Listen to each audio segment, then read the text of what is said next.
नमस्कार, स्वागत है आप सभी को। मेरी तरफ से आप सभी लोगों को हरितालिका तीज व्रत की हार्दिक शुभकामनाएं। आज की विषय है हरितालिका तीज व्रत कथा। एक बार शंकर जी कैलाश पर्वत पर बैठकर मंद मंद मुस्कान में कुछ सोच रहे थे। तभी पार्वती जी आई।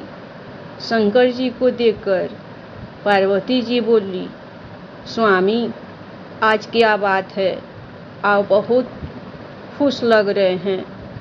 शंकर जी बोले, आज खास दिन है। तो पार्वती जी बोली, स्वामी आप कथा सुनाइए जिससे तन और मन खिल जाए। शंकर जी बोले, अपनी कथा या किसी और कथा? पार्वती जी बोली, अपनी कथा।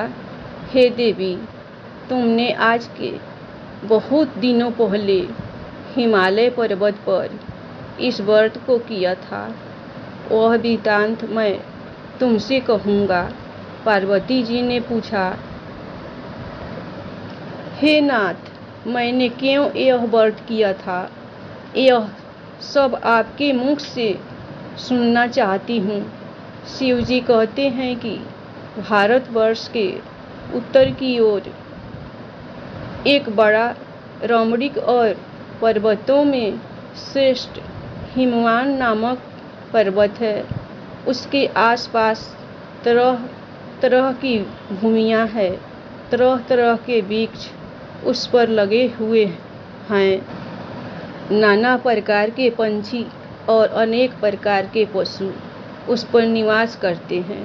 वहाँ पहुंचकर गंधर्व के साथ बहुत से देवता, सिद्ध चरण और पक्षीगण सर्वदा प्रसन्न मन से विचरते हैं।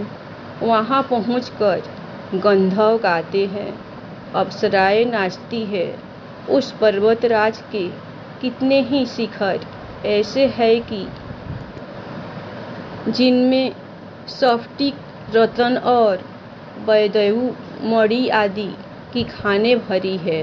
वह पर्वत ऊंचा तो इतना अधिक है कि मित्र के घर की तरह समझकर आस का स्पर्श किए रहता है। उसके समस्त शिखर सदैव हिम से आच्छादित रहते हैं और गंगा की जल ध्वनि सदा सुनाई देती रहती है। हे पार्वती, तुमने बाल्यकाल में उसी पर्वत पर तपस्या की थी। 12 वर्ष तक तुम उल्टी टांग कर केवल धुआं पीकर रही। 64 वर्ष तक सूखे पत्ते खाकर रही। माघ मास में तुम जल में बैठी रहती और वैशाख की दोपहरिया में पंचाग्नि तापती। श्रावण के महीने में जल बरसता रहता तो तुम भूखी प्यासी रहकर मैदान में बैठी रहती थी। तुम्हारे पिता इस तरह के कष्ट सहन को देखकर बड़े दुखी हुए। वे चिंता में पड़ गए कि मैं अपनी कन्या किसको दूं। उसी समय नारद जी वहाँ जा पहुँचे। मुनि श्रेष्ठ नारद जी उस समय तुम्हें देखने गए थे।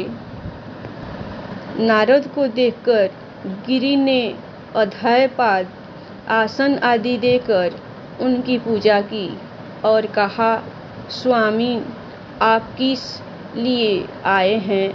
मेरा अहोभाग्य है, आपका आगमन मेरे लिए अच्छा है। नारद जी ने कहा, हे पर्वतराज, सुनो, मैं विष्णु भगवान का भेजा हुआ आपके पास आया हूँ। आपको चाहिए कि यह कन्या रतन किसी योग्य वर को दे। भगवान विष्णु के समान योग्य वर ब्रह्मा, इंद्र और शिव, इनमें से भी कोई नहीं है। इसीलिए मैं यही कहूँगा कि आप अपनी कन्या भगवान विष्णु को ही देवे। हिमवान ने कहा, भगवान विष्णु स्वयं मेरी कन्या ले रहे हैं और आप यह संदेश लेकर आए हैं तो मैं उन्हें अपनी कन्या अवश्य दूंगा। हिमवान की बात सुनकर मुनिराज नारद आकाश में विलीन हो गए। वे पीताम्बर, सड़क और चक्र और गद्दाधारी भगवान विष्णु जी के पास जा पहुँचे। वहीं हाथ जोड़कर नारद जी ने भगवान विष्णु से कहा, हे देव सुनिए, मैंने आपका विवाह पक्का करा दिया। उधर हिमवान ने पार्वती के पास जाकर कहा, हे पुत्री, मैंने तुम्हें भगवान विष्णु को दे डाला है। तो पिता की बात सुनकर तुम बिना उत्तर दिए ही अपनी सखी के घर चली गई। वहीं जमीन पर पड़कर तुम दुखी होती हुई विलाप करने लगी। तुमको इस तरह विलाप करते देख एक सखी ने पास आकर कहा, देवी, तुम क्यों इतनी दुखी हो? मुझको इसका कारण बताओ। पार्वती जी बोली, मेरी जो कुछ अभिलाषा है उसे तुम प्रेम पूर्वक सुनो। मैं एक मात्र शिव जी को अपना पति बनाना चाहती हूँ। इसमें कुछ भी संशय नहीं है। मेरे इस विचार को पिताजी ने ठुकरा दिया है। इससे मैं अपने शरीर को त्याग दूंगी।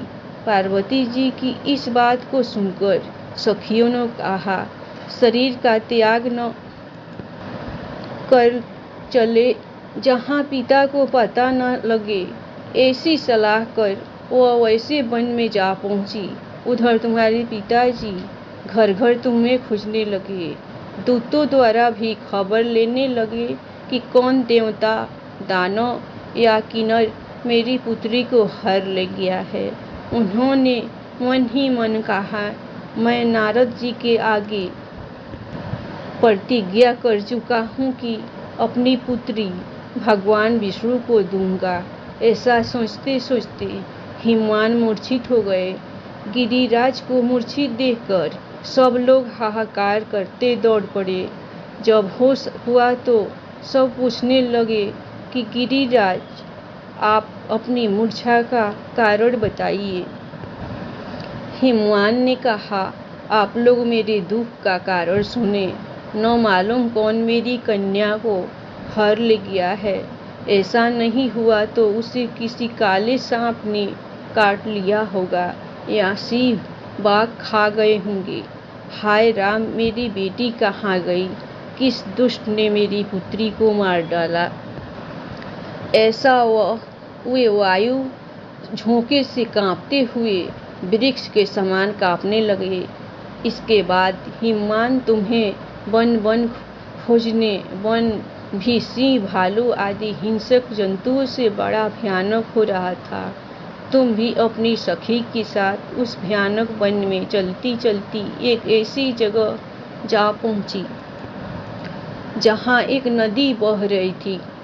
उसका रमणीय तट पर एक बड़ी सी कंदरा थी। तुमने उसी कंदरा में आश्रय लिया और मेरी बालू कामयी प्रतिमा बनाकर अपने सखी के साथ निराहार रहकर मेरी आराधना करने लगी। जब भाद्र शुक्ल की हस्त युक्त तृतीया तिथि प्राप्त हुई तब तुमने मेरा विधिवत पूजन किया और रात भर जाकर गीत बदादी से मुझे प्रसन्न करने में बिताया। उस व्रतराज के प्रभाव से मेरा आसन डगमगा उठा, जिससे मैं तत्काल उस स्थान पर जा पहुंचा जहाँ की तुम अपनी सखी के साथ रहती थी।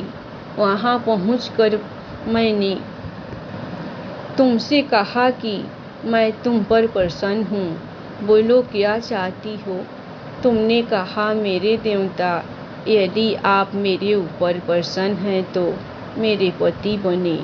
मेरे तथास्तु कहकर कैलाश पर्वत पर वापस आने पर तुमने वह प्रतिमा नदी में प्रवाहित कर दी और सखी के साथ उस महाव्रत का पारण किया। हिमवान भी तब तक उस वन में तुम्हें खोजते आ पहुँचे। चारों दिशाओं में तुम्हारी खोज करते करते वे व्याकुल हो चुके थे, इसीलिए तुम्हारे आश्रम के समीप पहुँचते ही गिर पड़े। थोड़ी देर बाद उन्होंने नदी के तट पर 2 कन्याएं देखी। देखती ही तुम्हें छाती से लगा लिया और बिलख कर रोने लगे। फिर पूछा, पुत्री, तुम सिंह, बाघ आदि जंतुओं से भरे इन वन में क्यों आ पहुँची? पार्वती जी ने उत्तर दिया, हे पिताश्री, मैंने पहले ही अपने आप को शिव जी के हाथों सौंप दिया था। आपने मेरी बात टाल दी, इससे मैं यहाँ चली आई। हिमवान ने सतावना दिया कि हे पुत्री, मैं तुम्हारी इच्छा के विरुद्ध कुछ न करूँगा। तुम्हें अपने साथ ले घर आए और मेरे साथ तुम्हारा विवाह कर दिए। इसी से तुमने मेरा आधासन पाया है।